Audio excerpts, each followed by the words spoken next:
نے مسئلے کی وضاحت کر دی امت کے لیے کہ رسول اللہ کا وصال مبارک ہوا ہے، اس سوال کے ذریعے سے امت کو آگاہ کر دیا کہ رسول پاک صلی اللہ علیہ وسلم کی مالی وراثت نہیں ہے۔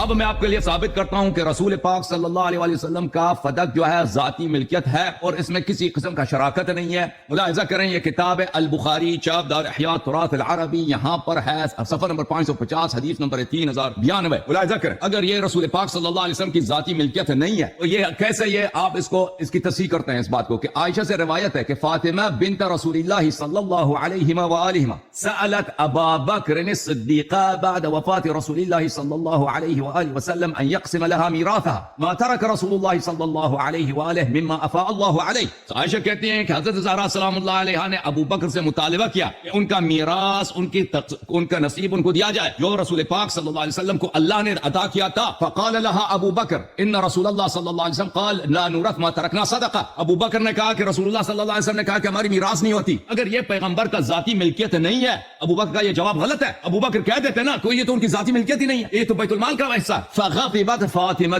بنت رسول اللہ صلی اللہ علیہ وسلم فهجرت ابا بکر فلم تزل مهاجرته حتى توفیت۔ ابو بکر نے جو ہی یہ جواب دیا ہے فغضب، بی بی سلام اللہ علیہ نے ابو بکر پہ غضب کیا اور ابو بکر سے بات کرنا چھوڑ دیے، اور ہم نے کبھی ابو بکر سے پھر بات نہیں کی، وہ ہمیشہ ابو بکر پہ غضبناک رہی ہیں جب تک ان کی وفات ہوئی۔ انہوں نے اپنی گفتگو کے آغاز میں سوء کلام سے فرمایا ہے کہ یہ تو فدق تو اسلام میں کوئی مسئلہ ہے ہی نہیں، یہ دشمنان اسلام نے اغیار نے اسلام میں اس کو مسئلہ کھڑا کیا۔ اب یہ حضرت زہرا سلام اللہ علیہ جب خلیفہ وقت پہ غضبناک ہو جاتی ہیں، ان سے بات نہیں کرتی مرتے وقت تک، یہ نبی کی بیٹی ہیں یا نہیں ہے، بضعۃ الرسول ہیں یا نہیں ہے، سیدت نساء اہل الجنہ ہیں یا نہیں ہے۔ یغضبنی ما یغضبها، جو ان کو غضبناک کرے مجھے غضبناک کرتا ہے۔ ان اللہ یغضب لغضبک ویرضى لرضاک یا فاطمہ، یہ وہ فاطمہ الزہرا سلام اللہ علیہ ہے کہ نہیں؟ اب کیسے کہتے ہیں کفار کی جو ہے سازش ہے، اغیار کی سازش ہے، روافض کا سازش ہے؟ یہ تو بخاری ہے، خود عائشہ نقل کر رہی ہیں، جامع ترمذی ہے کتاب الوصایا جلد نمبر 2، یہاں پہ ملاحظہ کریں ان فاطمہ علیہ السلام جاءت ابا بکر تسأل میراثها من رسول اللہ صلی اللہ علیہ وآلہ وسلم۔ بی بی سلام اللہ علیہ نے ابو بکر سے میراث کا مطالبہ کیا۔ ابو بکر نے کہا، پیغمبر نے فرمایا ہماری میراث نہیں ہوتی۔ قالت واللہ لا اکلمکما ابدا فماتت ولا تکلمہما۔ بی بی سلام اللہ علیہ نے کہا میں آخر تک آپ سے بات نہیں کروں گی۔ ابو ہریرہ کہتے ہیں ان کی وفات ہو گئی، ابو بکر عمر سے وہ بات نہیں کرتی تھی، غضبناک تھی ان پر، تم نے میرے بابا پہ جھوٹ باندھا، میرے حق کو تم نے کھا لیا۔ دیکھیں یہ قرآن کریم ہے، مولوی فتح محمد جالندری نے اسی آیت کو کیسے ترجمہ کیا۔ اور اے مسلمانوں، جو مال اللہ اپنے پیغمبر کو لوگوں سے جنگ کے بغیر دلوایا ہے اس میں تمہارا کچھ حق نہیں ہے، اس میں کسی کا حق نہیں بنتا، یہ نبی صلی اللہ علیہ وسلم کا ذاتی مال ہے،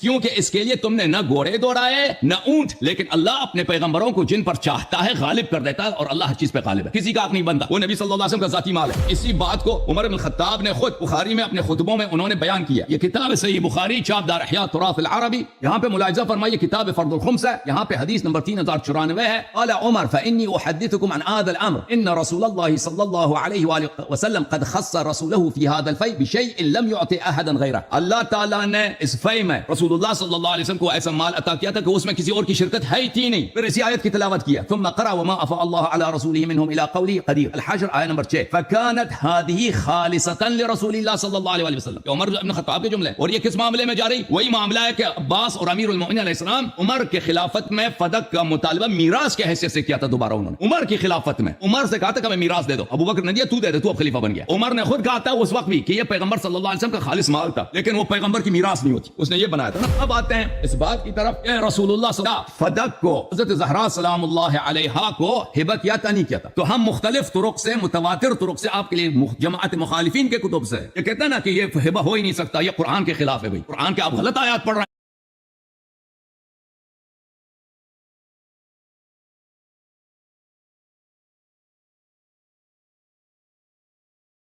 متواتر طرق سے آپ کے لیے جماعت مخالفین کے کتب سے یہ کہتا ہے نا کہ یہ ہبہ ہو ہی نہیں سکتا، یہ قرآن کے خلاف ہے۔ بھائی قرآن کے آپ غلط آیات پڑھ رہے ہیں، علامہ صاحب قرآن کے دو مختلف آیات کو آپ مکس کر رہے ہیں۔ وہ فیء جو پیغمبر صلی اللہ علیہ وسلم کا ذاتی مال ہے وہ کیوں ہبہ نہیں کر سکتا؟ جس طرح مرضی وہ اس میں تصرف کریں۔ رسول اللہ صلی اللہ علیہ وآلہ وسلم نے فدق کو حضرت زہرا سلام اللہ علیہا کو عطا کیا تھا۔ یہ کتاب تفسیر در منثور چاپ دار الفکر جزء خامس صفحہ نمبر 373 ہے۔ وأخرج البزار اور ابو یعلا و ابن ابی حاتم و ابن مردوی، بزار نے، ابو یعلا نے اور ابن ابی حاتم نے، وہ ابن ابی حاتم جس نے کہا کہ اس کے سب احادیث صحیح ہیں، اور سیوطی نے اپنے کتاب الاتقان میں اور اللآلی المصنوعہ میں فی الاحادیث الموضوعہ میں اس میں بھی تصریح کی ہے کہ اس کے سب احادیث اس نے صحیح احادیث اخراج کی ہیں۔ تو بزار نے، ابن ابی حاتم نے، ابو یعلا نے، ابن مردوی نے ابو سعید سے روایت کی ہے۔ کیا روایت کیا؟ لما نزلت هذه الايه، جب یہ آیت نازل ہوئی، وآت ذا القربى حقه، دعا رسول اللہ صلی اللہ علیہ وسلم، رسول اللہ صلی اللہ علیہ وسلم نے زہرا سلام اللہ علیہا کو بلایا ہے، دعا رسول اللہ صلی اللہ علیہ وسلم فاطمہ فاعطاها فدک، فاعطاها، خوب ملاحظہ کریں میرے محترم ناظرین، فاعطاها فدک، تو ان کو فدک عطا کیا، فدک دیا ہے۔ آپ کہتے ہیں نا کچھ حصہ دیا، نہیں کچھ حصہ نہیں، فدک دیا، پورا فدک دیا۔ ان کا مصرف دیا ہے، نہیں مصرف نہیں دیا ہے، پورا فدک انہوں نے تملیک کرایا ہے، دیا ہے۔ اس کی ذاتی مال ہے، دنیا میں اکلوتی بیٹی ہے، سیدۃ النساء اہل الجنہ ہے، اگر اس کو ایک باغ دے دیں تو آپ کو کیوں تکلیف ہے؟ کہتے ہیں یہ قرآن کے خلاف ہے۔ قرآن جب کہہ رہا ہے کہ یہ نبی صلی اللہ علیہ وسلم کی ذاتی مال ہے، ذاتی مال اپنی بیٹی کو کوئی نہیں دے سکتا اپنی حیات میں۔ اور ابو بکر کیسا آدمی ہے میرے محترم ناظرین، یہ خود جن مسائل میں، یہ خود اپنے اعتراف کرتا ہے کہ مجھے ان مسائل میں،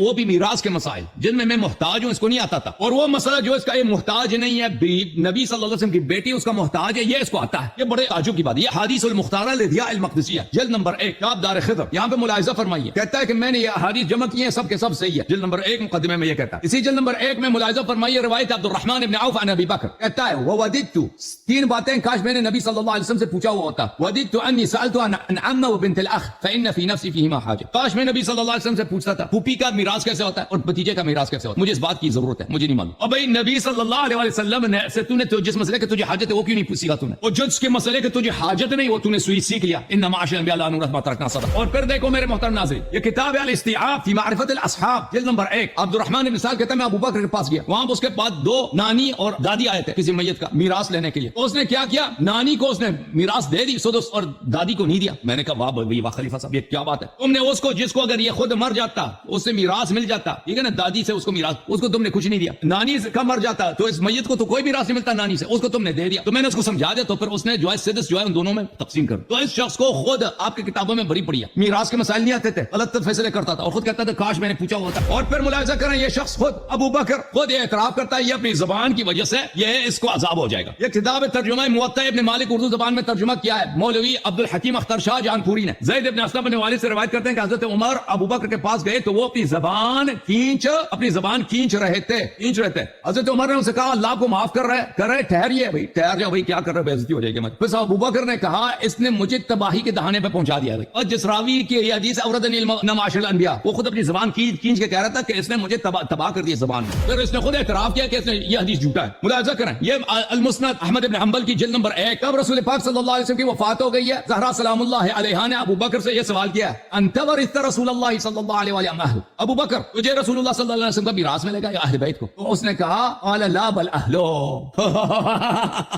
اس نے کہا میراث اہل بیت کو مل ہے۔ ہاں بھائی جھوٹے کا حافظہ نہیں ہوتا نا، او بھائی وہ خود اس نے اپنی تکذیب کر دی صحیح حدیث میں۔ صحابہ کو بکنے والا، قرآن کو نہ ماننے والا، خدا کو اگلا موضوع طے کر، میں تیری ساری سلوار اتار کے دکھاؤں گا۔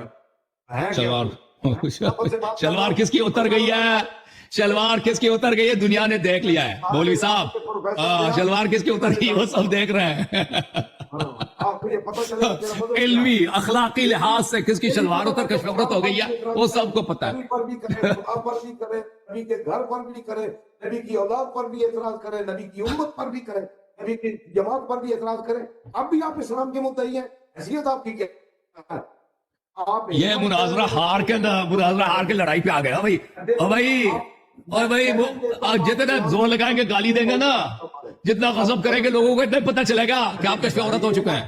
جانتا ہوں آپ کو، آپ ایک لڑکوں کو دباتے رہتے ہیں،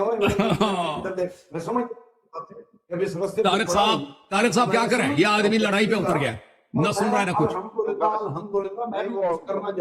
کلوزنگ کرے نا، میں نے دعا کر دی ہے کہ جیسے پروگرام کے دوران، مناظرے کے دوران میں نے آپ سے کہہ دیا کہ بھائی ہم کوشچن آنسر کرنا چاہتے ہیں، آپ نے کہا اگلے سیشن میں ہم کوشچن آنسر رکھیں گے، آپ نے سوالات کے جواب دیں گے، ٹھیک ہے نا۔